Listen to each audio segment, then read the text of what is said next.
Mayor Bailey, happy for me to lead away?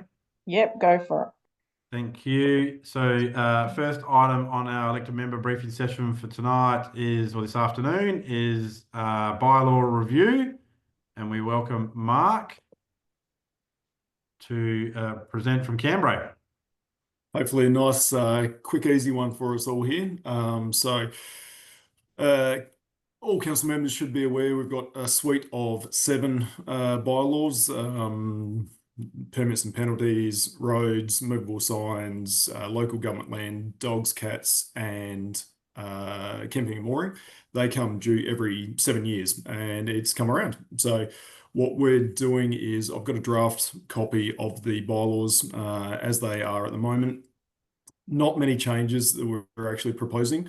So the only two notable things that council members will see in them, and they're for a future proofing perspective on this, is in the cats bylaw, putting in a provision for the potential registration for cats. So not that this is going to have registration fees set for cats, but should council decide somewhere in the next 7 years to set a registration fee for cats, what this clause or what this part will mean is we don't have to go through and do a review of the bylaw and get legal fees and everything. So just future proofing.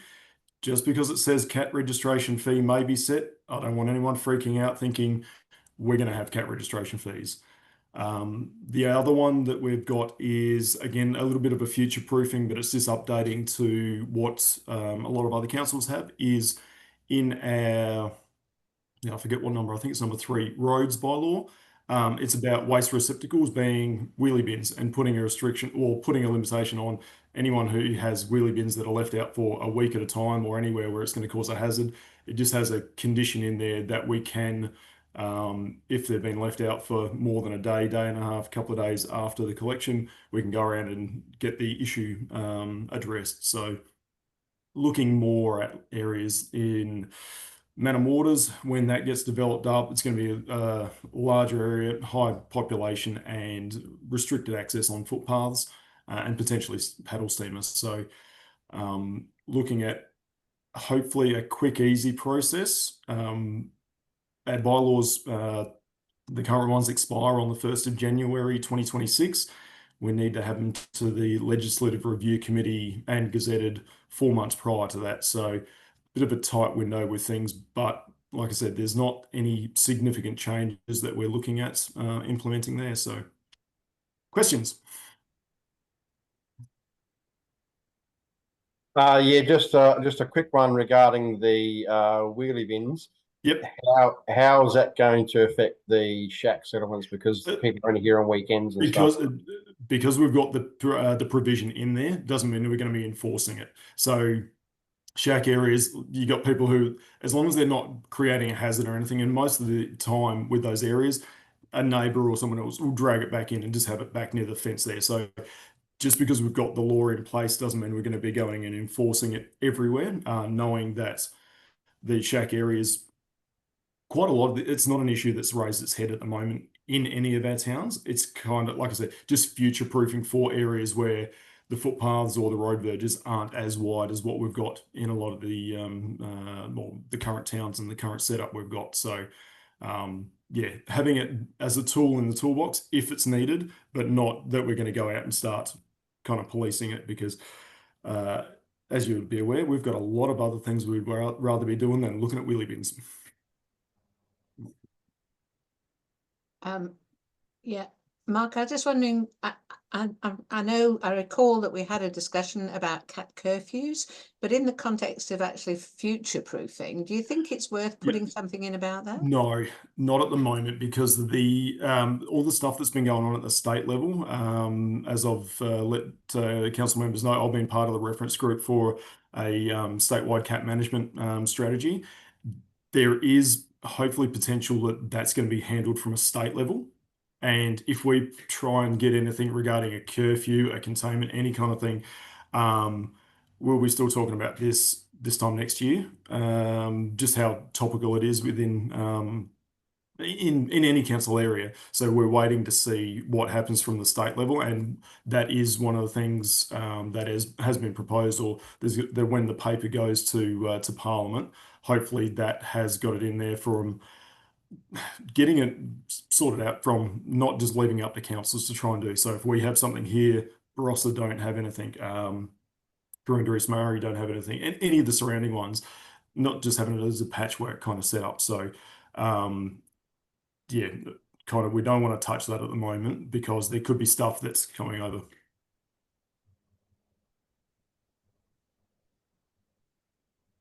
Any other comments, questions to Mark? Yeah, just Kirsty here. Just what were we where were we up to about the houseboat mooring? The extra stuff, that bylaw. Yeah, so nothing's changing with the bylaw itself. That's going to be like when we did our with the bylaw review process. That's like we did with the camping one. We go out, identify them, and at a separate meeting, we'll ratify these are going to be the areas that will set the mooring up. So we don't do it at the same time as this. That's still a huge body of work. So yeah, that's still in a project undertaken. Okay, thank you.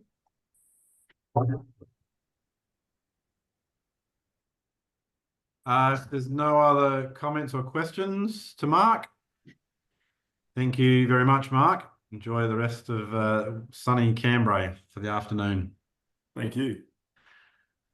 Next item on the agenda, is Dave online?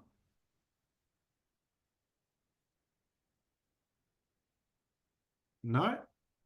I will just check on Dave's whereabouts because he was presenting the next item. So we might go on to cemeteries. Well, actually, Laura, could you just go around to the office next door? But we'll go on to cemeteries and memorials policy, Clive. So as you're aware, we had an elected member briefing on this policy after receiving a deputation.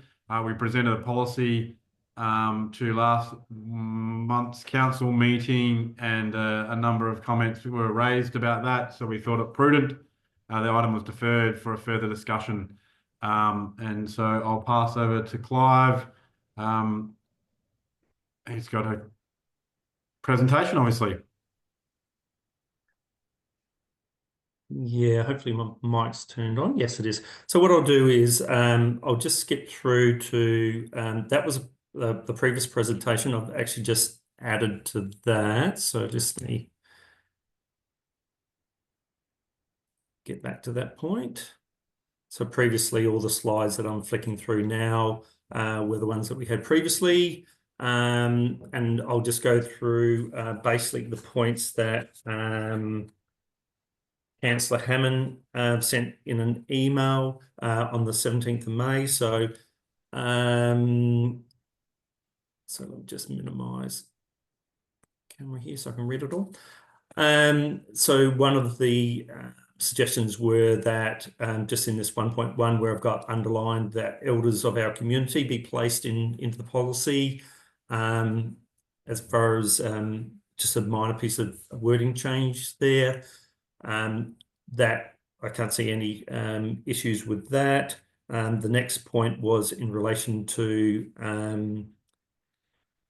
267, where it talked about council was not responsible for the upkeep, repair and maintenance of memorials. Council may upgrade, renew or maintain historical or local significant memorials. And there was just a question there that could this be extended where to the burial sites of the significant elders and the community? So just in response to that, council themselves do not do or have not done any maintenance or upgrade of memorials because it's a leased area. So possibly we may even want to remove the second part of that 2.6.7, which says council may upgrade, renew, and maintain historically or locally significant memorials. And probably to give it a bit of context, what has happened previously was third parties have obtained grants from other funding bodies such as the Commonwealth War Graves Commission, and then they've actually asked permission to perform memorial works on grave sites of servicemen and women that served with the Australian Armed Services.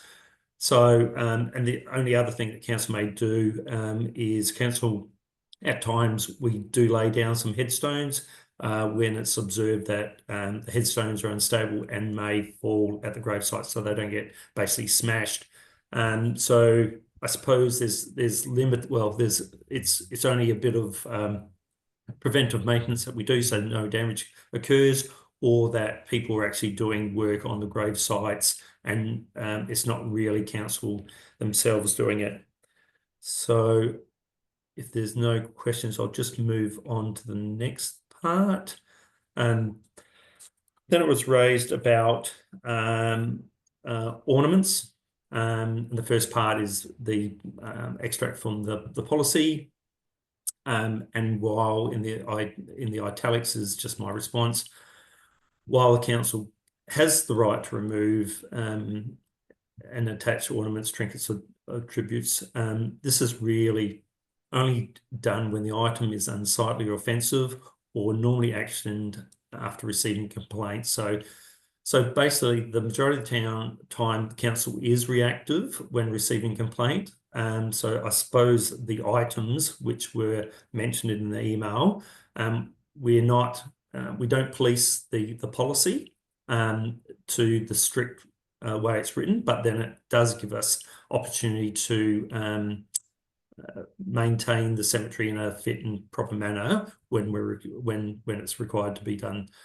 So basically, to give you an example, I think there still may be some fairy lights on some headstones, on one or two headstones which are at the Manham Cemetery. Look, unless anyone has some offence to that, we wouldn't remove them. So probably just to say that we'll only really move something if it's unsightly or unsuitable. So at times there's been bottles of beer placed on headstones, etc. It may be deemed offensive that someone else may have passed away because of drunk driver. So those type of things are normally removed with some general maintenance of the cemeteries.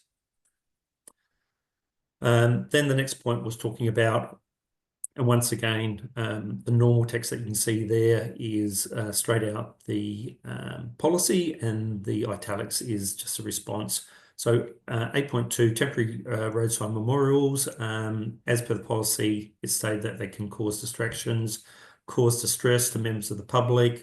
We've had instances where parents have complained that their child walks to school, and they're passing memorials, and they don't feel like walking past some of those. Also it can result in visitors stopping at the memorials and creating potential traffic hazards, especially on points of the road network which have subsequently been identified as risk areas. So what you have is this cascade effect of that. Someone's been unfortunately had an accident, passed away, or badly injured because of the conditions of the road, I suppose, whether it's a black spot in some type of way, and then you have traffic stopping in that particular area as well, and that just doubles the risk of potentially another accident. And the last point, affect the quality of life of nearby residents and joining property owners. I suppose no one would like a memorial probably opposite their driveway. So in addition there, I've got road memorials may create dilemma for ongoing road maintenance activities because they add to the task of maintaining the road verges, increase the number of obstructions between service maintenance, such as grading, result of trimming, and might have to be done by hand or some special conditions to that area because of that memorial.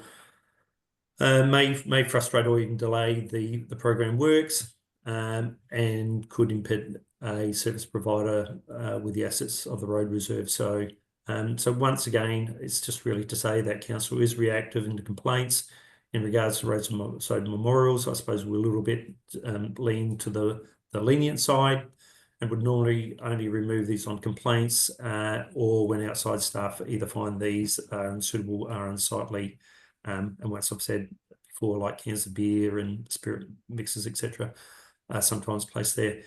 Look, if council is considering allowing greater leeway in this area, some guidance is required to draft up suitable wordings. If there's no comments, I'll just keep moving on. Victoria, yeah, she's got a comment. I do. Sorry, yes, I do. One of the things I thought about when I read that policy was that we say that they do it on impulse. And I thought that the wording of that just seemed insensitive to the fact that, you know, community are doing it not necessarily on impulse, but as a response to roadside accidents. And I just wanted maybe possibly the wording around that policy change to make it seem like that those family members that are putting those roadside memorials down aren't doing it just necessarily on impulse. They're doing it really to mark a loss of life that's happened due to our road toll in the region. And, you know, I just know that since I've been here in 2019, there's just been such a lot of death on our roads here. We were the first one to start off the road toll for the state at the start of this year. And so I feel like there is a community sentiment from our ratepayers and those families and friends affected by those road deaths that are engaging with that process. And I guess I know that certain other councils engage with the men's shed to make sure that that if there is going to be a roadside memorial, it's done in a simple way of just a simple cross that has been approved by those councils and provided by men's shed to those grieving families.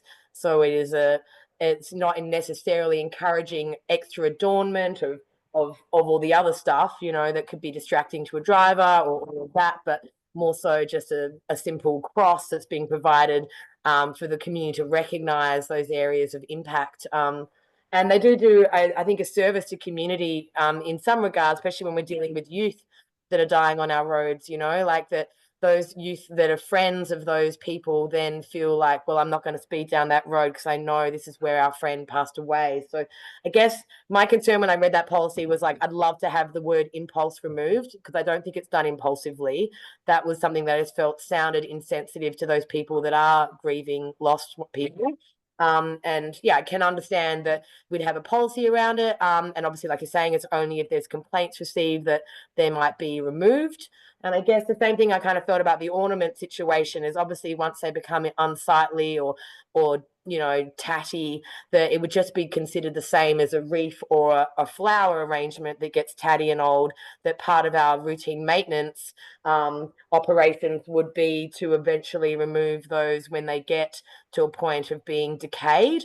And that's why I kind of thought the policy wouldn't necessarily have to say that we denied them as much as we could say that when they get to a point of decay or you know, unsightly, you know, then we consider removing them. So it was like not so strict of they're not allowed, more so that they're allowed, but then once they show signs of wear and decay, that we then remove them routinely as they would do for when flowers and things become, you know, a bit unsightly and dead. So I don't know, I feel like when I read the policy, I did just feel personally that it felt like for our ratepayers and our community that might find some of those elements there just a little bit insensitive, or that we could not necessarily have a policy that stipulates that they're instantly removed, more so that when they get to a point of decay or unsightliness, that we then consider removing them for the cleaning and upkeep of those grave sites. And that was just my view on it, obviously, but I'm happy to hear what other people think on that.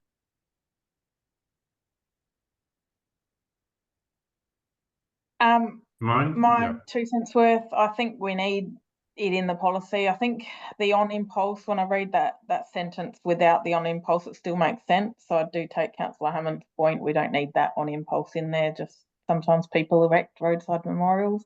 But I do think on the other side, we do have to have some rules as to what you can put on the graves. And I like that we're not, you know, we're not picking things off until they become a problem. I think you need them there, and same as with the roadside memorials, if they are causing a distraction, you want to be able to remove them. Thank you, Mayor Bailey. Councillor Schultz, just mention that when someone's sharing screens, I can't see everyone. So if I do miss you, then just yell out. Ros? Yeah, I'm just wondering when, if a complaint is received for a roadside marker, are the family or relatives of the person that died there, are they informed before the roadside marker is removed? If I can answer that, generally the roadside markers are probably put up on roads, and predominantly they're probably on DIT roads.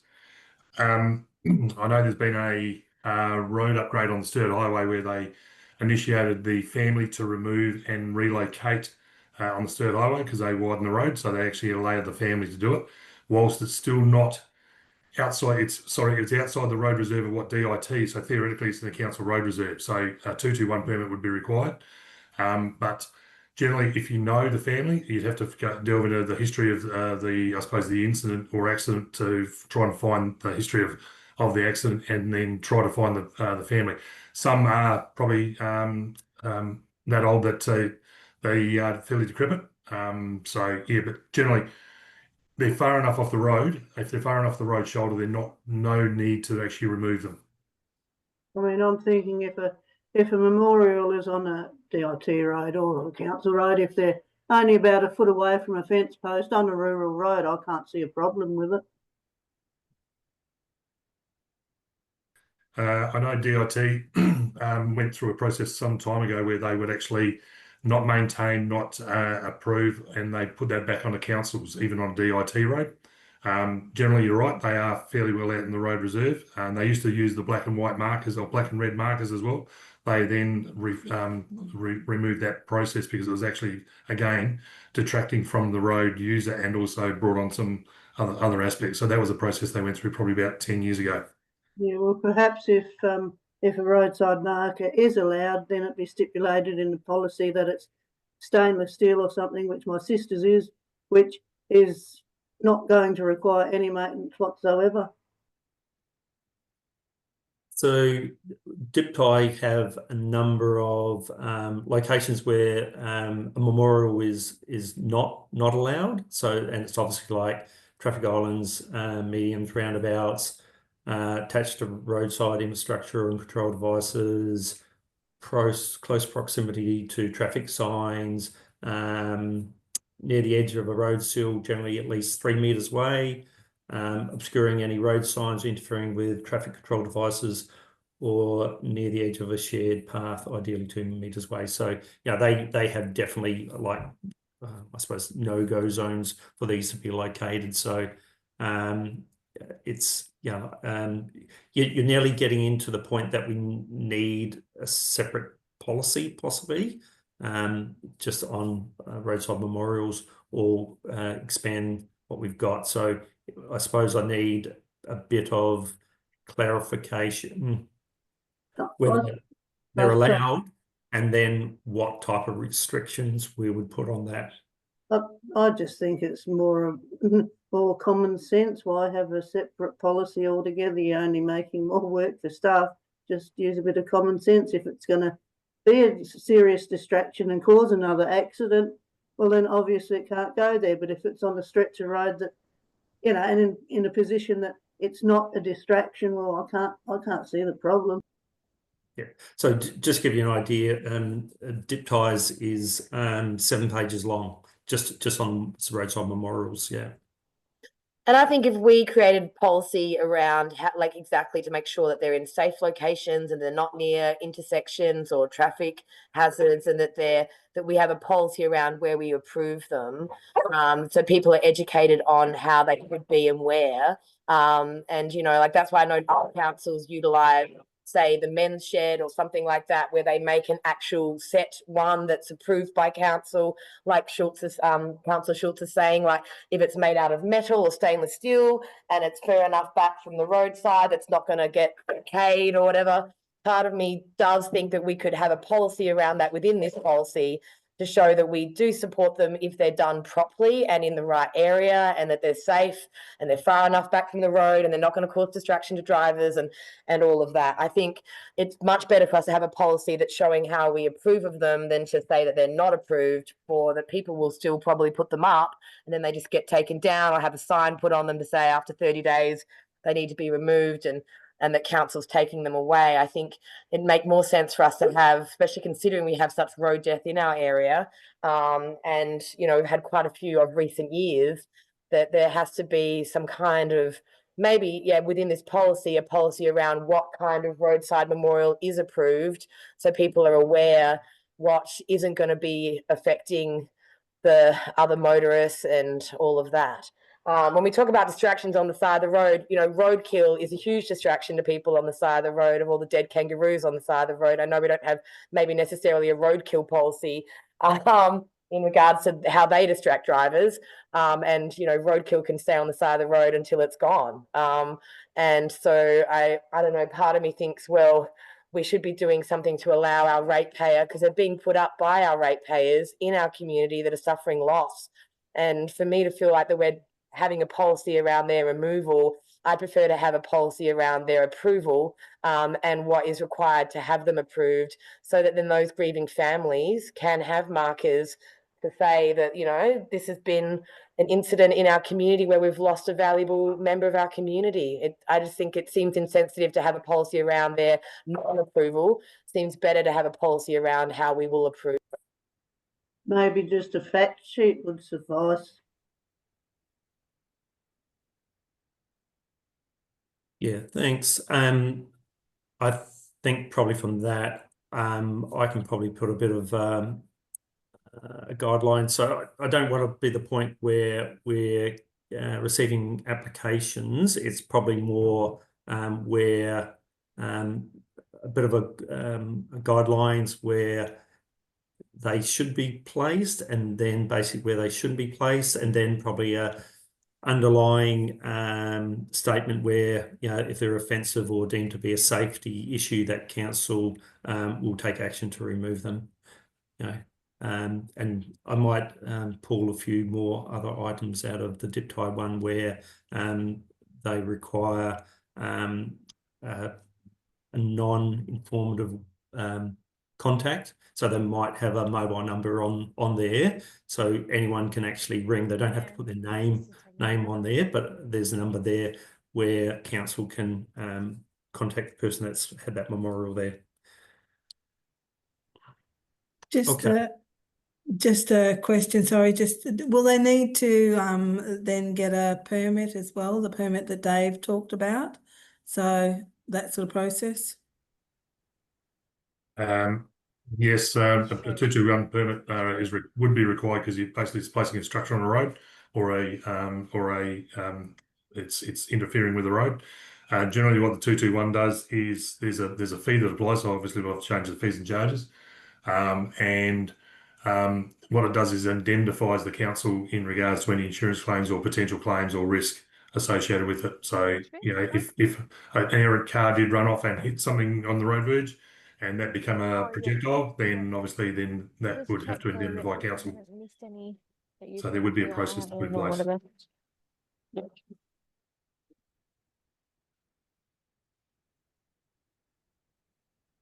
Clive, you want to keep going? Yep. Probably the last slide I've got is the last one. Sorry, can I just butt in? There's a Crystal Price that's come up on the screen. Yep, she's from the LGA regarding our last agenda item. Oh, okay, fair enough. Been here the whole time. That's all right, cool. Yep, just the last point was raised about natural burials. There's been a bit of an investigation performed, and basically you can't put natural burial sites where there's inadequate rainfall. So the weather, to the point that water is good, to the point then that you do have issues with stormwater, and you don't want stormwater to actually go over grave sites. So we've had a look, and there's possibility of 2 sites in the Mid-Murray area in existing cemetery land parcels, which would be Tunkillo and Millandella. just give you an idea, there's only 3 sites presently in South Australia, which is Adelaide and Enfield, and also Kersbrook for the Adelaide Eagles. So managed to get hold of a presentation where the work was required at Kersbrook. That was done several years ago, and that was about $33,000. So what's required is, believe it or not, they actually had to clear some trees off of a site for it to become a natural burial site. And that was mainly for the contouring of the land and like a small low embankment to redivert any stormwater, which was actually coming down the site. So you don't have any, there's no memorials, there's no markers, there's no identification. It's basically like a grid area of paths where people actually laid to rest. So with the site at Millindella, as I said, you probably might have to remove some existing trees to allow earthworks and to control the stormwater flow. So it's pretty unique. This site at Kersbrook, I think they had quite a lot of public consultation for it. There was feedback that people were wanted to have a natural burial site. Then it became vacant for about the first 12 months before they actually got someone who was willing to reserve a site there. So that's just a bit of information. So obviously there's some expense involved with that. And you need to have a site which is suitable and complies to like the requirements or the guidelines which have been set down. And that's the end of my presentation. I just have a question. So the policy will be changing to not have what it says about natural, excuse the screaming child in the background. So the policy will change that says, while no natural burial sites are available, natural burials can be undertaken in all Minmurray cemeteries. So has that been changed? So there's different degrees of a natural burial. Like okay.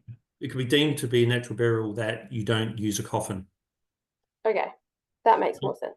So that's in. So we do allow natural burials, but it depends on, you know. So that probably the not using a coffin is probably like the first, like the lowest degree, and the highest degree of natural burial would be a purpose-built area where it's basically like natural, no headstones, no other memorials, and also there'd be other requirements such as if people were actually put in a natural burial site, you're not allowed to have pacemakers, you're not allowed to have any chemo treatment because you're basically contaminating the ground. So there are a lot of conditions or like different conditions that are required with a natural burial, and obviously council would actually need to ensure that our site is suitable. So would probably, I think majority of the money that they said they spent on Kersbrook was to do with basically surveying and working out where the different levels of the land needs to be, and then doing a bit of natural paths later on. So if council wants to look at that, I suppose we'd have to do have a preliminary study first and maybe do some surveying on those 2 sites. And then if they're committed, go further. Clive, can I just ask, I'm right, aren't I, that the people who came requesting permission to do that would not actually, if we changed this, they wouldn't actually they don't want to use the cemetery. They want to use their own land. So Correct. I'm not clear quite what the driver is for us in this instance, because nobody's asking for natural burial sites, as far as I'm aware, correct me if I'm wrong, in the cemeteries. Yeah, I think that Councillor Hammond mentioned that if we allow natural burials, we may have less people asking or requesting to have a private burial on their own land, I suppose. And I've just followed through in that, giving some information.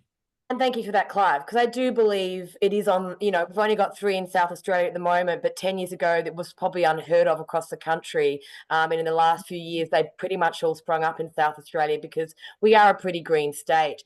They're a very sustainable way of being buried that I think that with our sustainability and environmental sustainability, it's something that we should be looking into at being the forefront of it, as opposed to being behind the 8 ball with something yet again in the future. People are going to be wanting more natural burials. I do think people realize now how much cremation took off because people didn't want to be buried in the ground. And now a lot of environmental people have realized the environmental effects of cremation and how it's not very sustainable at all as a practice. So a lot of people that originally were thinking of cremation as being a sustainable method have been educated in the last 10 years on that it's absolutely not sustainable. And that is where we're seeing a push for people wanting to have natural burials. And I think because we're in the country, and obviously for our First Nation elders that would like to probably going back to having traditional burials for their own family members, and with our strong ties to First Nation community and reconciliation, that would be a great starting point for us to look into. And that's why I think it is important to have a certain space dedicated with our future growth and our plan for future growth in this region, that it is probably going to be something that's we're going to see more of into the future than we have in the past. And that is why I was interested in getting you to get that information together, Clive, because I know other people that have been wanting that kind of service, and I feel like, they're not dead yet, but I know that there'll probably be a tide in the next 20 years that we'll see more of people opting against traditional cemetery burials, and more people wanting to sort of look into this idea of natural burials. We might even see us seeing people from outside our region, like what Enfield's experiencing, is people that are outside of the council area of Enfield are wanting to be laid to rest there because that service is available. And I think that if we had an area in the country, that's why Kersbrook obviously thought to do it too, was country locations where people want to be on country. We could be one of those that would be offering that service to people. And it's a bit of expense. Obviously, starting out anything new costs a little bit of money, but in the end of the day, eventually it'd be a more sustainable practice for councils as well, without having to have as much upkeep on the cemeteries like we do currently. And grave sites getting dilapidated over. Mayor Bailey? I'd just like to know, has any other councillor had people ask this? Like, I have not had one community member talk about this. There was nothing in all of our strategic plans. I'm not sure where it fits in our strategic plan.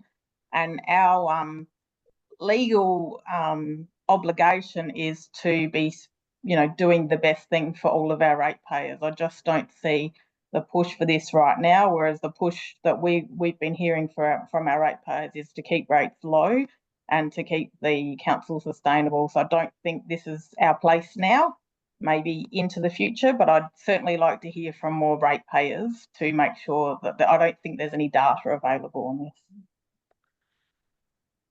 this. Yeah, just from Kirsty here, from my point of view, I haven't had anybody come to me with asking this. And I think with our sustainability, financial sustainability, things where we're still tackling quite a few aspects of that ongoing, that this is probably not where that our energies should lie. If we were thinking of developing a brand new cemetery, yes, it's probably got a place because we would have to do all that anyway, but it's probably not what we're looking at. And I think just now, I'm not sure that it's sort of where our best energies and finances lay. That's just my personal opinion. I must admit, I've never had any inquiries about natural burials. Any other questions or comments? Yes, Victoria? I'll just say that, I have had inquiries in regards to it just from this cemetery policy coming up to us, I guess. And they have stemmed from, I guess, First Nations people mainly, of the idea that they would support it, for the fact that they would like to maybe be buried traditionally on traditional lands, like how they were and how their ancestors were before colonialisation. And I guess because we've kind of put a hold on our reconciliation action and engagement with the First Nation elders in the community, which is why maybe they haven't necessarily come forward. It's not like they're necessarily like going to be complaining about the lack of it, but the idea of the potential of it, I think if we were to explore that, then we would see that we probably have more people inclined to be interested. But yeah, the First Nations people I know are engaged with that concept, for it would mean that they could finally be laid to rest how they were traditionally. But you know, I think there is a movement moving forward with people that are going to want it. I just think that, yeah, it's just us being at the forefront as opposed to necessarily waiting for more people wanting to be buried on their own lands. And I just thought it could be an alternative solution to those people coming and giving us petitions for their own lands, because if there was an opportunity for them to be buried in a natural setting that was engaged, maybe they would be more inclined to want that as opposed to just on their lands. The people that came and gave us that deposition were because they'd spent a lot of time doing native plantings and they'd really cared for their property and their bush block. And by the sounds of their conversation, that's what they wanted, was the idea of a natural burial, which is why I asked Clive to look into that, because I thought we do have quite a few cemeteries in our care and trust, and that one of them could be a suitable site moving forward as opposed to a new cemetery. I don't think we need any new cemeteries in our region. We have so many. But I do feel like one of those existing cemeteries could be retrofitted to support the process, just to help community have an alternative. And obviously, I understand our economic sustainability is very important, but I think our environmental sustainability is also a part of our strategic plan. And this is a sustainable environmental movement more so than it is economic sustainability. Yeah, I just wanted to say that I would possibly support the idea moving forward, but only after public consultation. I wouldn't expect us to just outlay money without actually getting feedback from the community that it was something that there was a fair few people actually wanted. Thank you. Are there any other last comments? I'm mindful that we're well over the time on this item. But if there's people that haven't spoken that would like to provide any feedback, then please do now. I've had no one come to me and talk about anything like this from any ratepayers. Thank you, everyone.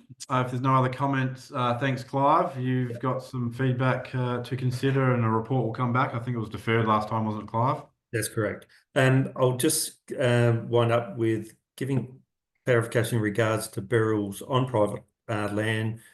Permission is either required from the council or the Attorney General, not by both. We got clarification. There was a bit of there was a request for us to get clarification of that. So, and if it's granted by the Attorney General, then the council cannot override that ruling by the Attorney General. Yeah, that was just something that was brought up just prior to the council meeting. So I thought I'd give clarification on that. Thank you very much. So there's some ambiguity in the wording in the Act then, potentially. Yeah, correct. But we've sought clarification from the Attorneys General. Correct. Thank you, Clive. So Dave, we'll go back to roads construction and maintenance of privately owned shack roads policy. Yeah, my apologies for being late. But basically looking at reviewing the policy. So Carol, next slide.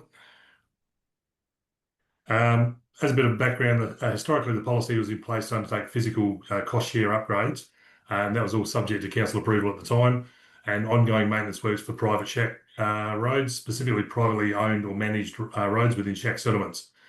In noting the historical works, there has been shack settlements of Scotts Creek, Brenda Park, Till Flat, Marks Landing and Ida Lake is just to name a few that have had sealed roads put in at the cost share arrangement. And there's obviously other roads that are unsealed, Young Husband, Pelican Point, and Beings Plan, just to name a few, that have had unsealed road maintenance, either maintenance patching or grading. Normally these are a gated community. In some cases they are open gates, or they're signposted or noted as private roads. Next slide. The only works that have occurred in recent years, and I'll put it in the last 7 years, basically around the current senior management team. Brenda Park had a seal upgrade. We provided a reimbursement through council approval. Till Flat had an existing agreement with council to do a small portion of road widening, and Pelican Point had a road resheet. And specifically since then, we facilitated the road closures for the flood. the flood recovery access, and minor repairs for post-recession of the floodwaters, so that all the residents could get back into their properties. Following on from that, the associations do make requests or seek quotes for works to be done, and they obviously have the expectation that it's going to be a council co-contribution. So there is a very high knowledge of the policy being out in the area. And also, just to follow on from that, we had a recent inquiry from a shack association if they wanted to vest a road back into council from a private road to council. And we went through the process that if it needed to come back into council, we wouldn't accept it as an unsealed road. It would need to be brought back to council standard, which obviously was a sealed road and the parameters of what council would expect as under a normal land division. So that was only provided to them for information, just so they knew what the process was. Next slide, Carol. So the issues that we have with this policy is one is of major concern is the probity. Obviously, there has been investment, and there hasn't been of late considering investment of private funds on private infrastructure, and the probity. Since the policy was incepted, we have the Office of Public Integrity, and we also have the ICAP Commission, and obviously there's elements there that could be deemed as inappropriate use of public funds. In conjunction with that, we also have access issues. We have services on private land, on these private roads, and the CWS operations obviously occur on some of the private land and connection points to try to get in. So, say for Brenda Park, there's 114 shacks. We got 114 connection points. We got probably about 5 kilometres of mains and air valves to repair. So there's considerable amount of access that we need in those areas. And in some of the private land areas, say Teal Flat, we have a code to get into the gate, and our swims and waste services go into there, and they actually drive in to pick up the bins from the curbside properties. And obviously, there's always an element of belief that there's a road degradation done from our operations. We've also had road repairs to facilitate, specifically Teal Flat, where there's been failures of joins in the swims. And also, again, like I said, the alleged waste truck movements for turning and moving on road verges. So there's access issues that we'll probably need to address if we are to still access private roads, but not invest in those areas. There's also another element. Obviously, we've invested in contributing to the upgrades at that time. And some of the associations have an affinity that once it's a sealed road, there is no more maintenance. I've actually visited a couple of these associations, and they're overdue for reseal. So we reseal our roads in good asset management principles, but these roads aren't going to last long if they don't invest into their roads. So in theory, they should be coming back to us now and saying we would like to reseal our road, and would seek a contribution. So there is another element of risk associated with the policy as it stands. So next slide, Carol. The actions for consideration is to revoke the policy, as there is no responsibility or obligation to work on private land or roads, except for sourcing materials for road building, swims operations, or through notification to enter, which we have under the LGA Local Government Act, and regulatory services, which are all apply under relevant acts. Once revoked, we'd probably need to advise the communities that the policy is now no longer exists, and that any retrospective requests are now null and void, because there are still people out there who seem to think that they may have access to this policy. Following on from that, we need to determine access requirements for the services as stated before, and these may be access agreements to make sure that we can facilitate what works we need to do within private land, obviously for waste, to access the land and so forth, and to be indemnify council in the fact that we're acting on private land. And then to provide, and this is only a supplement matter to the resources, is provide advice to relevant parties where intervention levels should be met on previously built infrastructure to make sure that what has been built in the past doesn't fail. So that's the proposal, was basically looking at revoking the policy and then obviously undertake some community consultation in regards to where the policy sits. So after that, next one is if there's any questions.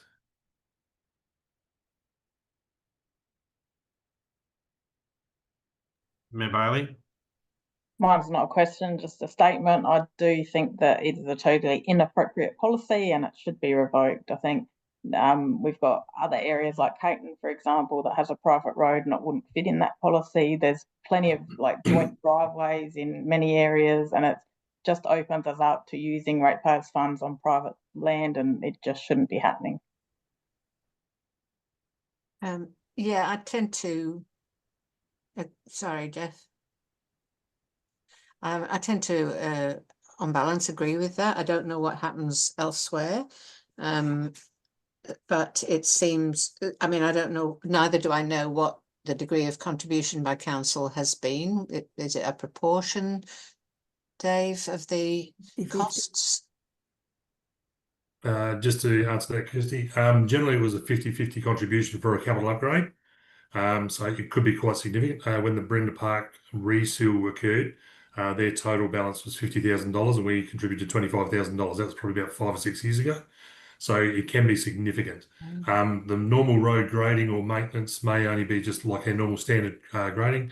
And let's just say if you're operating, say, about $140, $150 an hour, you'd probably do a couple of kilometres of road in that timeline. So yeah, the grading process is insignificant in value, but it's significant in risk and probity. And if it's based on requests from the people concerned, then how can you forward plan for it? In the process that probably should be put in place, it would be if we had a private works policy. We did have one of those. We've revoked that many years ago because basically we're competing with private enterprise. So in theory, if someone wanted any work done, we would naturally refer them to an appropriate contractor. Yeah, I was just going to say that I tend to agree with what Simone was saying, and also just a comment. I'm a bit gobsmacked that people are complaining that the waste truck is causing damage to their road, or how do they expect their waste to be collected if they're not going to allow the waste truck in? Yeah. And Kirsty here, just I think the private roads are private roads in sort of thing. So using public money is that huge risk. You know, it's just I can't see, and we would also then, you know, crossing that boundary of competition with other, you know, people who do those sorts of works. And I think that should be, if people want a private road done, well, then they get a quote from, you know, a suitable company, and they sort of work out how to fund that. But we know we've said no to people where there's shared driveways, where there's been issues of different things. I think even just recently, even just where the road passes over onto the driveways pass on the road, that is the individual's responsibility. So to me, that is the same sort of thing. So, you know, I think that the policy, and such as it is, that those two, I had to go back and just check if I was missing the bit of the policy, because it was sort of like there's nothing to it, and it's sort of, it's too much risk for us, I think, my view. So Dave, I'd just like to get some legal advice to support what decision council may make with this. So there will be some pushback from ratepayers that invest significant rates in council.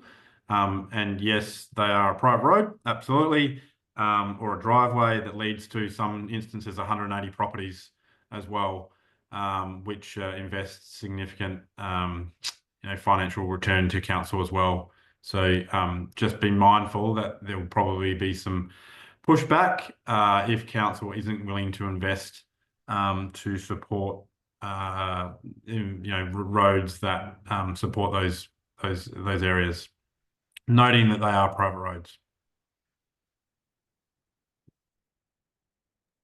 And I guess you can just add, we've already got 3,383 kilometres of road, and we do struggle to maintain that. So we're happy to take over those roads in those shack communities if they get it up to a standard, just like the street that I live on, the developer had to do it up to a standard to hand it over to council. So I think if they do that, I think council could look at getting that handed over, and then, like I think Mandy said, you know, then it gets onto long-term asset management plan. So then you've got it in your budget to maintain. But until that time, I think it's up to them to get it to that developer standard.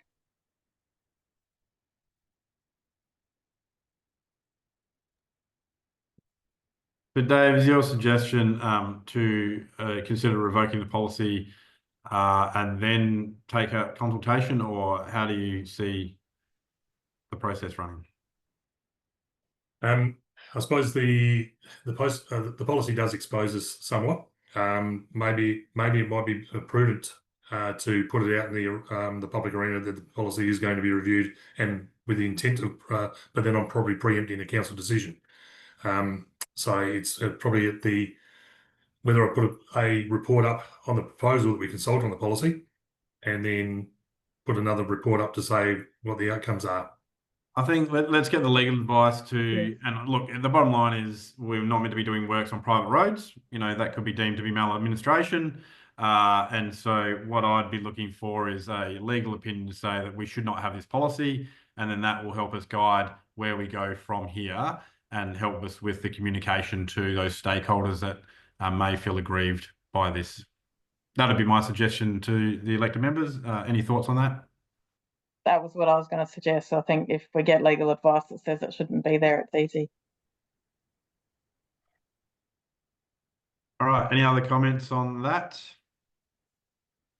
No. Thank you, Dave. So we'll get on to a very exciting topic, Caroline. The post-consultation update on the proposed Swan Reach SWIMS upgrades, and we'll hand over to you. And we'll just mention we have Crystal and David from the LGA, who those that were at the public consultation would have met, who have been joining us throughout this process, and obviously very supportive of council as we work through this process. So hand over to you, Caroline. Thank you. We saved the best to last tonight. So hopefully, yes, I just want to run through the outcomes of the public consultation session we've just had with the community for this project, and also just some further considerations that you might need to look at before we make a decision about whether we proceed with detailed design and construction, or if we just pause the project in its entirety. I did email out the What We Heard report. It is in its draft form, so there were some appendices missing because I haven't had time to.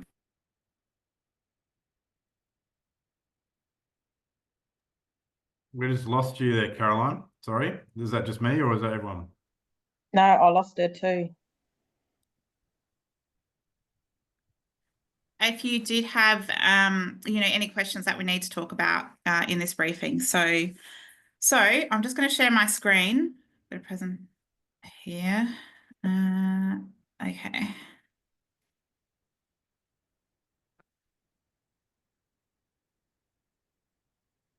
Okay. Now, can you see that? Okay. All right. So just a bit of an overview of what we've done so far to get to this point.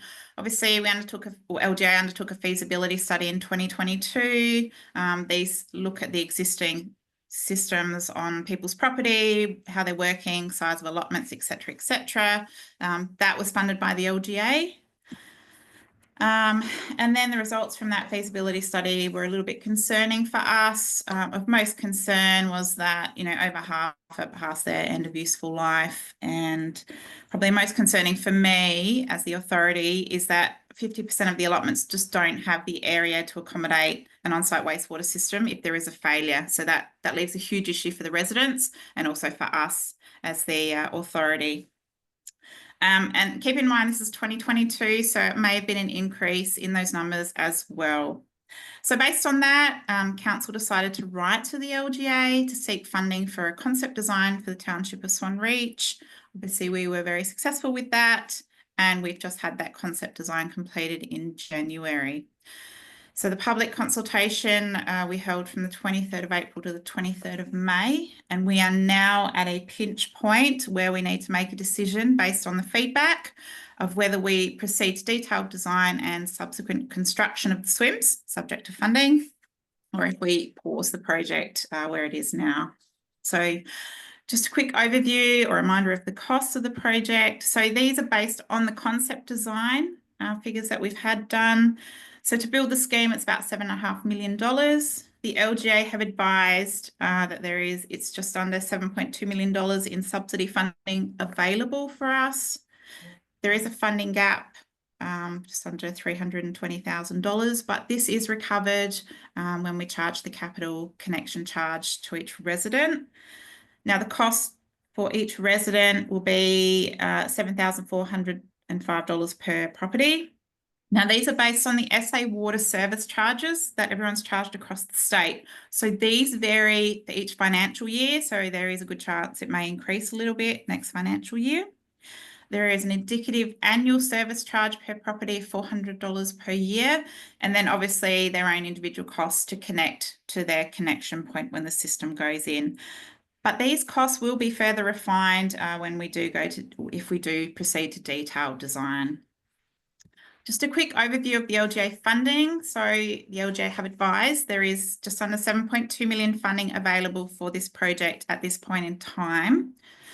If there are any cost blowouts for the detailed design or the installation of the scheme, the LGA covers these. So council is not liable for these extra costs. We are competing against other projects across the state for this money, so there is still no guarantee, even if we do decide to proceed to detailed design, that we will get that money. And there is a very good chance that we will never be offered this level of funding again. So this is a once in a lifetime opportunity for the council and the township of Swan Reach. So I just might stop there and see if there's any questions about what we've done so far, and particularly about the LGA funding we've been offered, or sorry, is available. Hi, Caroline. Simone here. Good job, team. I think, great amount of engagement happening there, and we can see that, the biggest issue is the cost. But like you said, if we don't jump at this now, it's going to be a lot more expensive next time. I did note in the engagement there was concerns about previously flood-impacted properties and will it impact the rest of the town? Can you answer that? I can.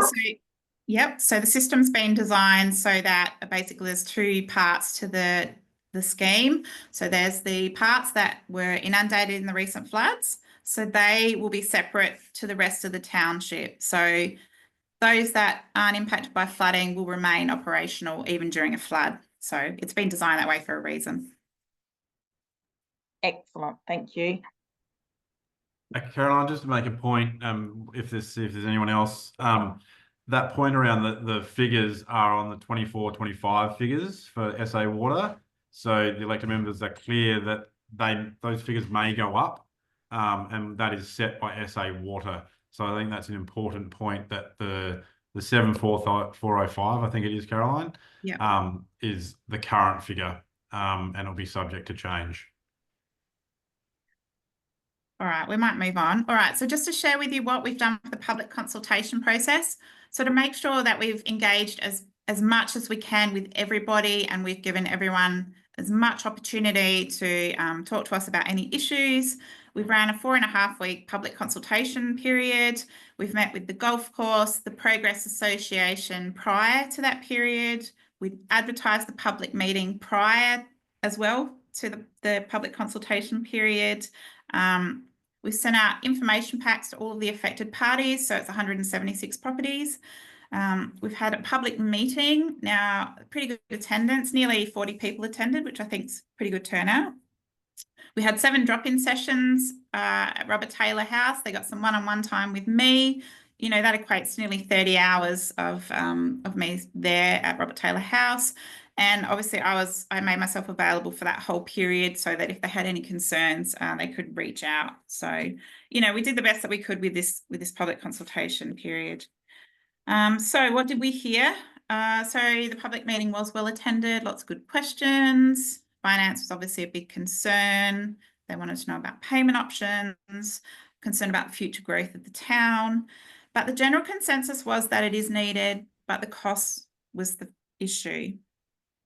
The drop-in sessions were a good chance for people to ask questions more specifically related to their individual circumstances. So, you know, we had multiple property owners drop in. I had community groups drop in.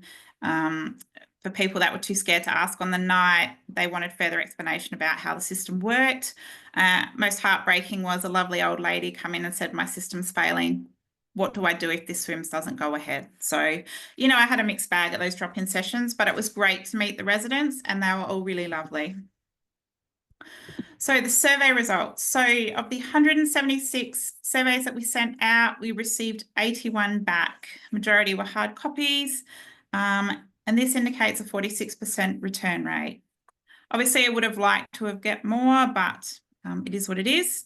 But market research does show that if we get more than 25%, it does provide a really good cross-section of what's going on in the community as well. So most of those responses were from local residents in the Swan Reach area, which is good. And it is important to note that 95 of the properties did have postal addresses from outside of Swan Reach. Talking to the locals, a lot of them do use these houses more now as weekenders. So that might explain why there was a lower return rate than we expected. So when we asked about the concept design, majority of respondents were pretty happy with how we've designed it so far. 66% people were pretty happy with it. The big one, when asked about whether the residents supported the project and the installation of the SWMS, majority were in support of the installation of the SWMS. So we had 49% support the SWMS, which is good. 31% were against it and 15% were neutral to the project. So I'm taking that as a positive. Most of the concerns that were raised, they're about the cost of the project and particularly whether interest charges can be removed. So, and that was for everybody. It's important to note that it wasn't just the people against the project, it was also for the people that were in support. So it's a pretty common issue for everybody for this project. So taking everything on board that we've learnt throughout the public consultation period, You've gone off again, Caroline.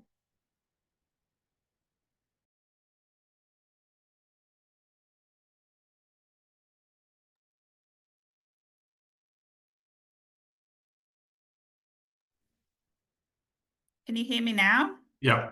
Okay. All right. So we are proposing a 15-year payment plan for the capital charge. So that's a $7,405 charge. Now, obviously, we need to charge interest on that. So the interest rate is 5.64% at this stage. So they're looking at an annual repayment of $738 per year on top of their rates. Now, what we can do is that if people come, you know, they win the lottery or they come into some money, what they can do is contact Clive and they can arrange to do like a lump sum payment of the remaining debt. So that is one option that we will let them do. For the pensioners, we are going to encourage the postponement of rates. So that is that they only pay a minimum of $500 per year for their rates, and the rest will go against their property as a debt. So when the estate sells the house, we'll recoup the money back then. So I actually had one person sign up for that already during the drop-in sessions. We also are going to stress the financial hardship policy, which allows council to discuss their financial situation and I guess develop a payment plan that's suitable to their needs as well. We did also consider whether we can cover the full cost attribution for the scheme as our in-kind support to the project, whether we can lead the procurement for a common plumber for the individual connections to the SWMS so that we can ensure we're getting the best price for the community, or potentially offer a $500 rebate if the property is connected within a certain time frame, maybe 2 or 3 years. So there's lots of options there that we can consider for the residents to make it a bit more financially viable for them. Caroline, are any of that available under the Act? Like, it was my understanding that the general ratepayers shouldn't be paying for swim systems that they're not using. Clive, I'm going to pass this one over to you. That's okay. Yeah, so the cost, well, the section 151 off the top of my head, which is service charges, that allows council to recover costs up to the actual costs and the future renewal of capital items, which is basically depreciation. So, so the Local Government Act allows you to recover up to the actual costs. SCOSA pricing principles or costing principles require council, or the principles state that the recovery of the whole of the life should be recovered from that service. So, you know, council, if they really wanted to, they could mindfully know that they're actually not recovering the full cost. So, you know, there's nothing stopping council like giving a rebate, I suppose.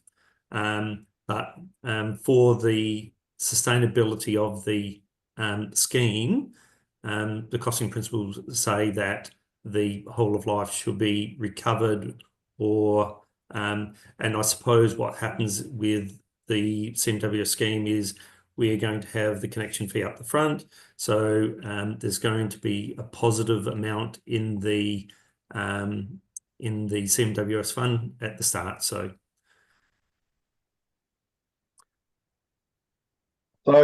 I've just got a quick question regarding that. Has council ever done this previously with any other swim schemes?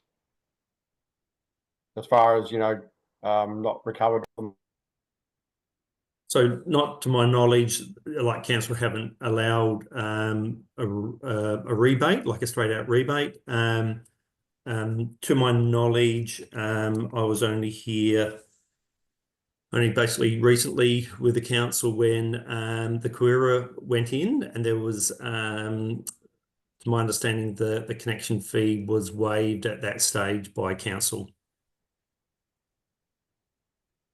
This feels not dissimilar to this water scheme for Man and Waters and the arrangement there, that, you know, payment over time, etc., etc. Were there these issues of cost brought up in that scheme?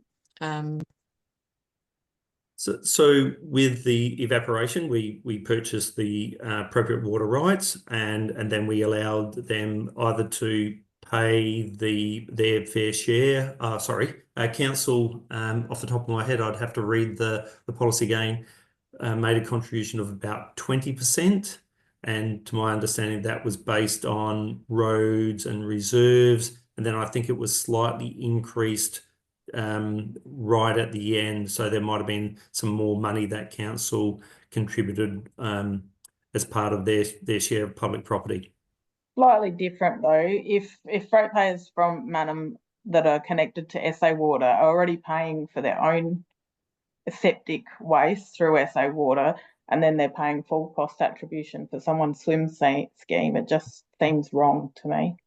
So there shouldn't be cross subsidies of, you know, services. So user charges are deemed to be the most fairest way to charge someone, and that's probably fairer for the balance of the people, that there's no cross subsidy. Yeah, I don't mind the procurement for a common plumber. I think that would be good. But yeah, I think the rebates and the full cost attribution, if you're making the general ratepayer who's already paying for their own septic or their own swims, so other swims users will be paying for Swan Reach swims, it just feels wrong. And Mayor something Bailey, if I can, from the LGA viewpoint, Mayor Bailey, if I can just add to that, you are correct. It's only the funding's only for the beneficiaries of this scheme. So the LGA grant actually makes up the difference. So no one else outside the scheme make a contribution towards this on its own right. So it's not being cross-subsidised at all. Yeah, but this screen is showing some finance options, is that council will consider covering full cost attribution. So we're paying for the admin, or that we'll offer a $500 rebate. That feels wrong to me. The admin costs are factored into the grant once we get to detailed design and we break those numbers down. So the grant recognises income that would be equivalent should the Swan Reach customers be an SA Water customer. And in essence, the shortfall in terms of money collected compared to whole of life costs over a 50-year period is about 7 and a bit million, which is the money which the program provides the grant up front to fill that gap. So there is no cross subsidisation.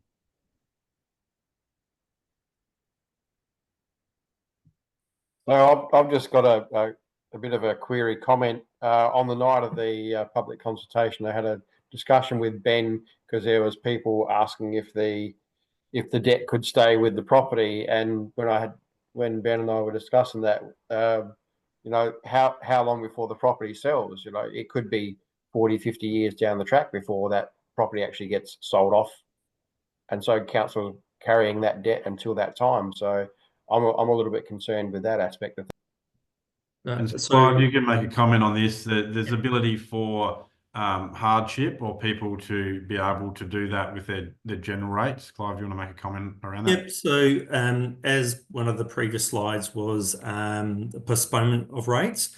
So the postponement of rates. Yep. So the second main dot point, encourage postponement of rates for pensioners.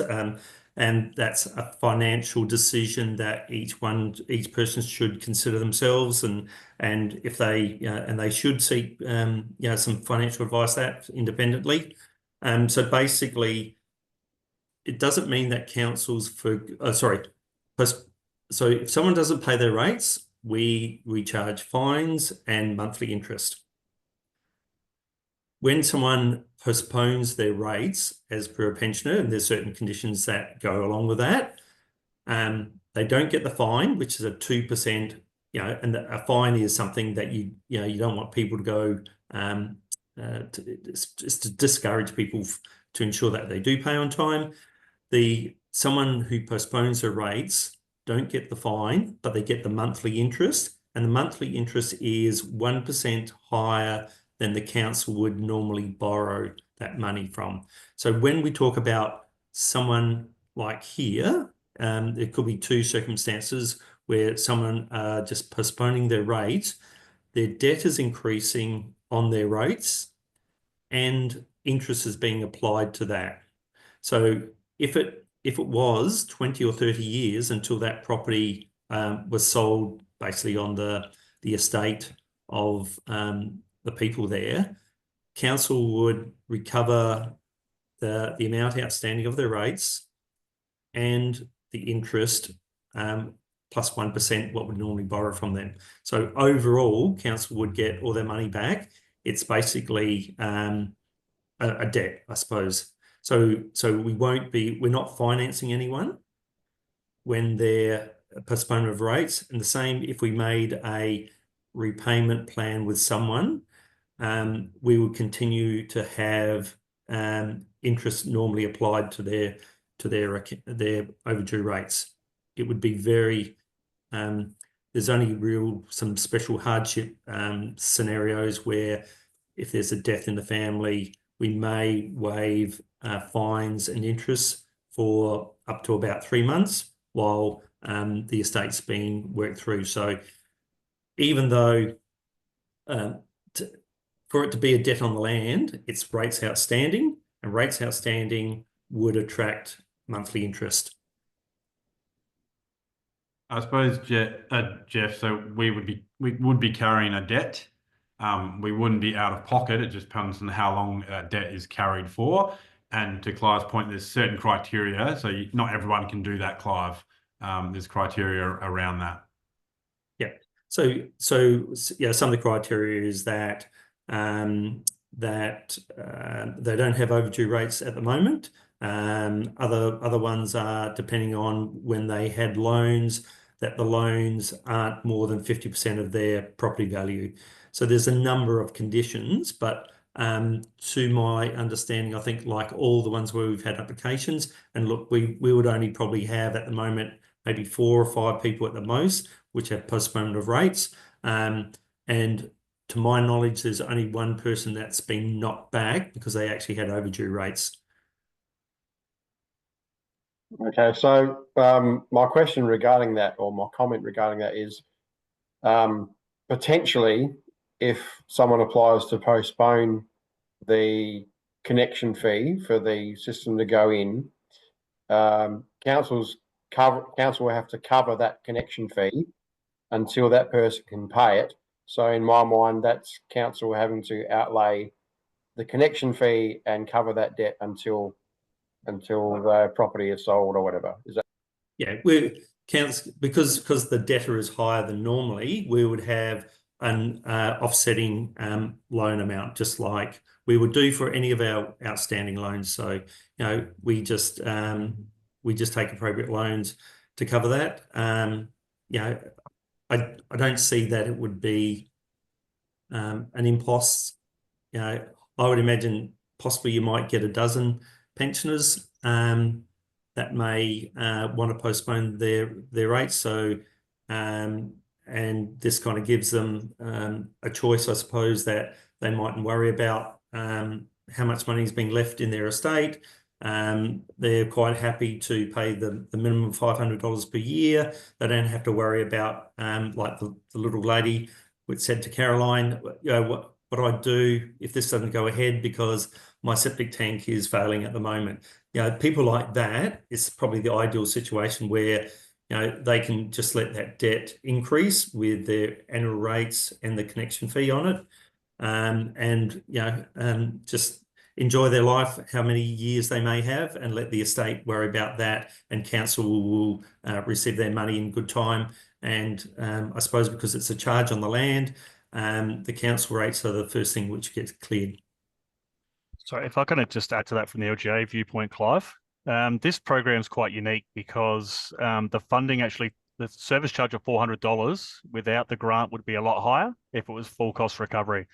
In this particular circumstance, if you go back to the shortfall in funding, which was on one of Caroline's previous slides of around 300,000, that's recovered through service charges. So if you have 25% of your community pay that service charge, you've covered that debt and you are not actually incurring borrowing costs. You are just not replenishing your reserve to the full amount to draw down over the 50-year whole of life period.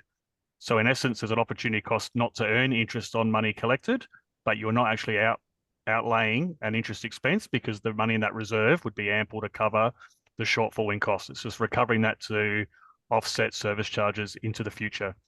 So you're not actually, there's no borrowing cost to you if you collect 25% of the service connection fees upfront or over the first 12 months.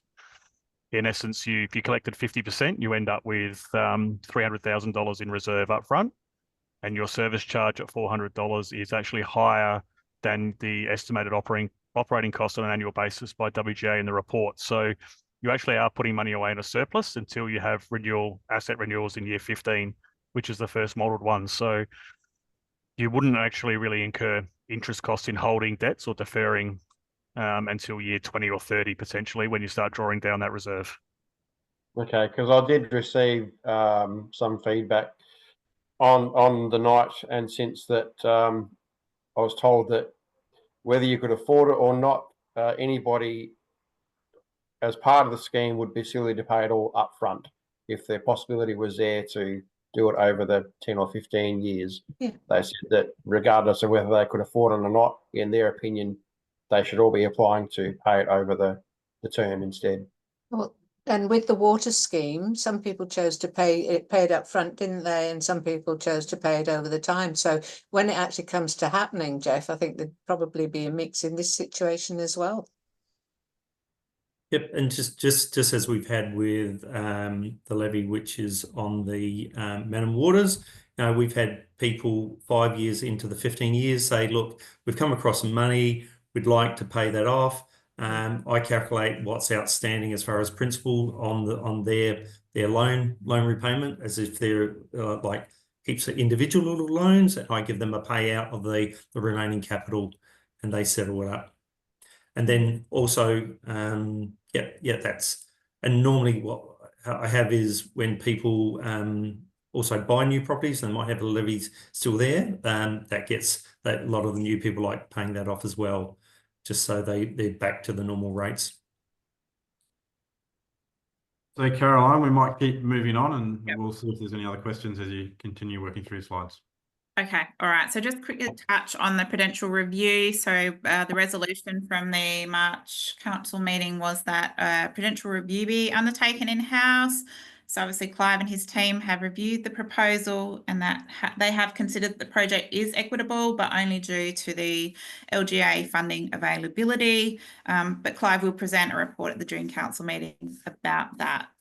So decision point time. So if we decide to say no at this point in time now, so the project will stop as it is and no further progress will be made. What does this mean for council?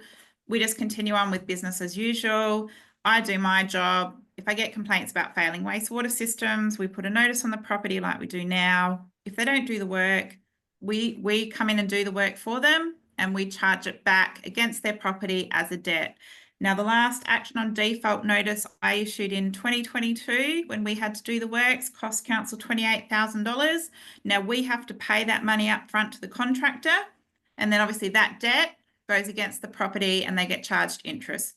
But it is a cost to the ratepayers, all the ratepayers, for us to keep finding all this extra money in general revenue. Obviously, my resources will be further strained because I did have a complaint come in at the public meeting about one failing system. So obviously if this doesn't go ahead, I assume the complaints will come in. So it is a financial burden to council if we say no. If we say, yep, it's great, but it's not the right time for us, so let's do it later on. We do risk losing that funding completely. And obviously the cost of the connection fee will rise because they are based on SA water service charges. So this was a little snippet that David presented at the public meeting. So this is the increase in the SA water capital charge over the last 5 years. So you can see it's risen by 50%. So we not only risk losing the funding for our ratepayers, but we're also going to increase the capital costs to our ratepayers as well if we delay the project. Okay, and then if we do decide to proceed, it means that we will be asking the LGA to fund a detailed design and then asking for funding to do the installation of the swims. Now, it is important to note it's a package deal. So if we do proceed to detailed design, we are committing to the installation of the swims for the township.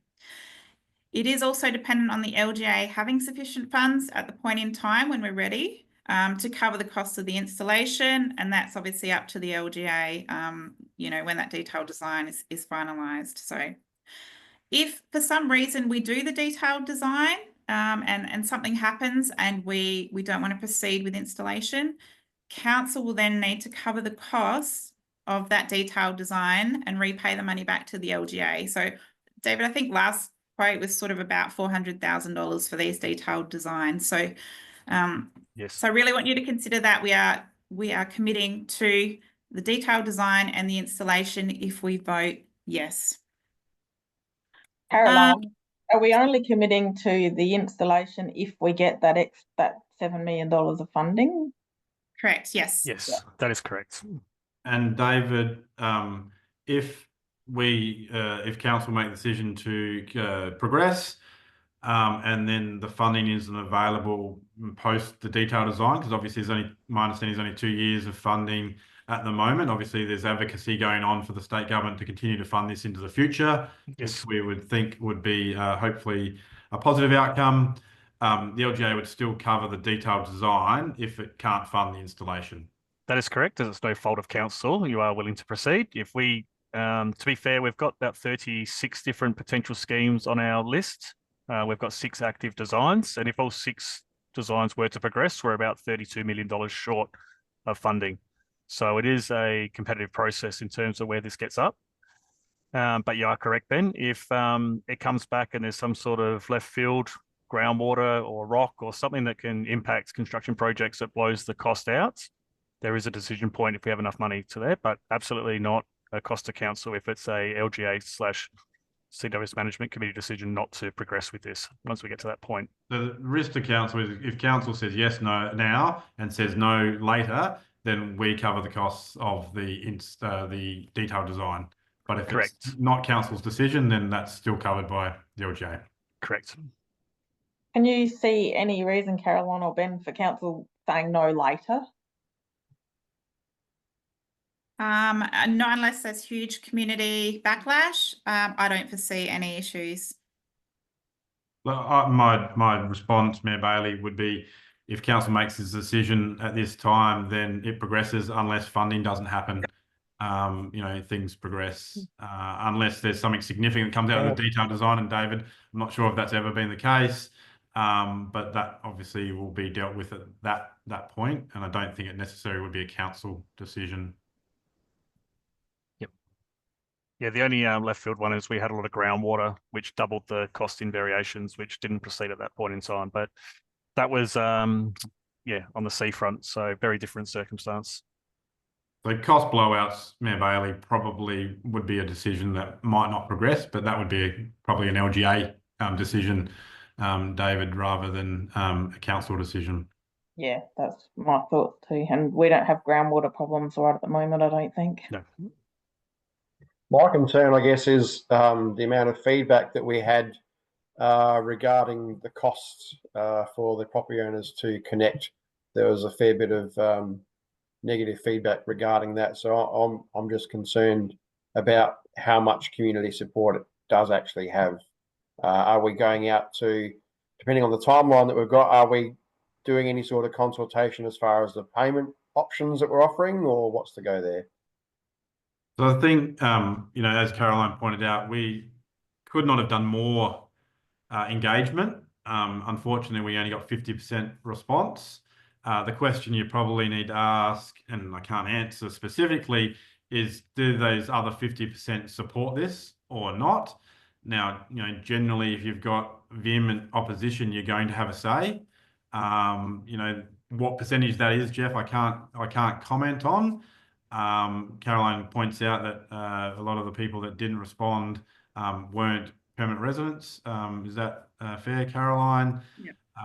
So we direct mail, reply envelope to respond, community meetings, all of those things. So 50% is a good outcome, but we would have preferred to have a greater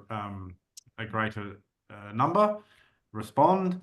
I suppose the question, Jeff, if we don't do this, and whether the community understand this, that all of those issues that are present around failure of their septics, the costs associated with that, they don't have any choice for that to be funded by support by the LGA and or deferring for 15 years.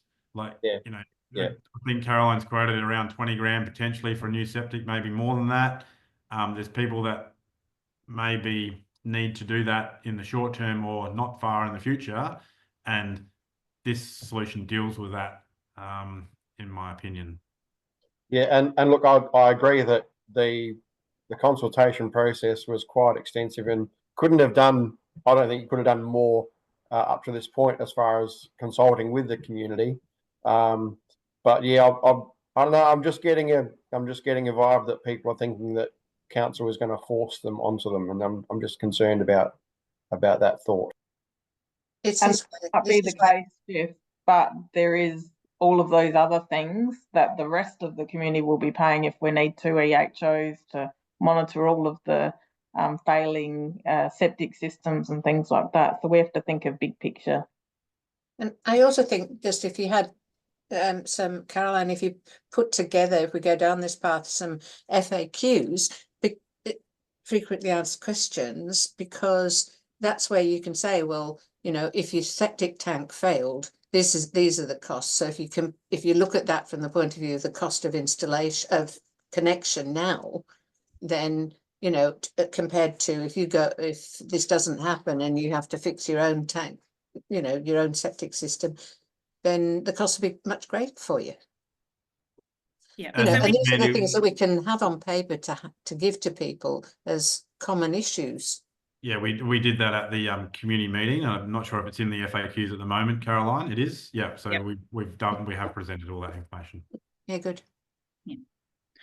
One question I have in regards to it, I guess, is say if you don't have a failing system, or you might have recently put in an enviro cycle to the value of say $20,000 in the last couple of years, that your system, you know, is going to be fine for 30 years on your own property, and you've just invested a huge outlay in maybe something, not a septic tank, but one of those environmental cycle tanks like what I've got, are those people going to be then sort of that they have to get onto the SWIM system? Because that's where you might see a clash where the development's already been done of a recent time, that they've just outlaid a huge expense to have a proper system on their property, and that now that SWIMS is being approved for their community, that they're going to be forced onto the SWIMS when they know they've got 30 years probably value still left in their existing system. Yeah, so look, everyone will be provided with a connection point. They will be expected to connect at some stage. Now, in the past, for the other schemes, councillors have developed a policy about connecting within a certain time frame. So Truro and Kawira have a 2-year connection policy. That's something that if we got this project up, we would need to consider. And there was discussion at the public meeting about possibly extending that period to connect, you know, to maybe 5 years. And maybe that's a way around that, because wastewater systems don't last forever. So at some point, the systems are going to fail. And if it's not tomorrow, it might be in 10 years' time. So we did consider that. All right, I've got 2 more slides and then we're done. Okay, so in the whole context of public consultation, it is really important to remember that community engagement is one element of the decision-making process for this project. And while this is an important factor, consideration must also be given to the future of the township and the public and environmental health risks associated with an unsewered town. So Swan Reach is one of the 3 towns identified as a focus area in the growth management and housing strategy. It is the only unsewered town. The other 2 towns are Mannum and Truro. We should look at this as an opportunity for council and Swan Reach to consider the strategic investment in infrastructure to support the growth of the town as well. It does reduce council's long-term impact for action on default expenses. So if you think about one of those replacement systems cost 30 grand and our funding shortfall at the moment is 320,000, you know, you've got 10 action on defaults, you've covered your funding shortfall already. So that's a consideration you need to look at as well. It does improve the livability of the town. We need to remember that 50% of the blocks identified in that feasibility study don't have an area to accommodate an on-site wastewater system if they do fail. So we're going to have issues with that regard as well. And it does also improve the environmental health of our town and waterways. That waterway is the River Murray, and there is also an SA water intake pipe at Swan Reach. So just to round this out, we have been advised that just under $7.2 million of funding is available from the LGA for this project. There is a funding gap of just under $320,000, which can be recovered from the capital charge. There are any additional costs during the detailed design or the construction. This will be covered by the LGA. In the absence of this funding, the cost to install this scheme per property will be $42,000 per connection, plus their own connection costs to connect their property. So it is a good opportunity for the township and a once-in-a-lifetime funding opportunity. We have received funding for 2 other townships, so this is not a new project for us. Truro and Kawira received the funding in the exact same circumstances as this. And I guess you need to consider what are the risks to the future of the town if we do say no to an opportunity like this. So thank you, everyone. That's it from me. Thank you, Caroline. I'll just make one comment on those last 2 slides there. We're talking about the growth. So this is an identified growth opportunity. The proposal is only dealing with the current infrastructure. Caroline, if you want to just talk about that. So it doesn't have opportunities. There need to be further investment. Say a developer wanted to do that, or Gary, do you want to make a comment on that? So the funding's for the existing township, but the way that we've designed the treatment plant is it does allow for expansion. So it's set up for expansion if we do get developers that want to come in and do, you know, subdivisions or whatnot. But obviously that expansion will need to be funded by the developer, which is the case now for all of our schemes anyway. Yeah. And look, the other piece I'll make a comment. So probably the greatest risk is around the cost. from that negative side. You know, Caroline's outlined the positives, and I think we all agree that there's many, many positives. The concerns that have come up is around the costs to the individual ratepayer or the individual resident property owner. So, you know, we have to be sure that we weigh out. Obviously, we're not looking for decisions tonight. This is information for you to ask questions. If there's anything you feel like needs to be in the report that you don't already have or hasn't been raised, then please let us know, because we want to make sure that you have all the information to make an informed decision on June 17. Last point before I open up to the group, just acknowledge the work that Caroline has done, not only over the journey, but in the engagement process. You know, being in Swan Reach for those 30 hours, being open to questions. So I think the work that's been done by you and the broader team as well should be acknowledged. So thank you, Caroline. Over to the elected members. I think it was just a very comprehensive report that gave us the information we need to have a think about it, and yeah, come up with other questions before we make a decision. I think it's crystal clear that we make a decision, and we're making it on the basis that it's going to go ahead. So that it's all one package. Yeah. Cost was always going to be a consideration, particularly at the present time, because cost of living and stuff. But I think the bottom line for me is the environmental impact. That sort of seals the deal for me. And I must say, being at the session, and you know, the comments that were around there were handled really well, were answered really well. And I think although nobody wants to spend any money, I think that the general feeling from the people that I was around, they were probably the most concerned about that. They were going, okay, that answers our queries, and they were sort of on board with it. Just with regard to the comment about, you know, people had new systems, did you, any of the feedback, it doesn't have to be answered now, did any of the feedback indicate that there was people with new systems that did have a problem with it at all? So I had one lady that has an aerobic system that wants to keep reusing her water on the garden. So we do have policies for that. But there were people that had, you know, have systems installed that were installed back in the 60s and 70s that it's working fine. It was designed big enough to cater for it. I've got no issues with it. But whether there's truth to that, I'm not sure. But yes, I did have a few of them. Caroline, could you look at DAs and just see sort of how many have been approved in the last 5 or 10 years, just for a bit of extra information for us? I mean, it seems a no-brainer to me, and even if 4 or 5 have been done, you know, like the rest are going to have to be, and this is being handed $7 million on a platter, and I'd rather try and get $7,000 out of someone than $42,000 down the track, and that will go up year after year. But I guess that might help elected members just have all that knowledge.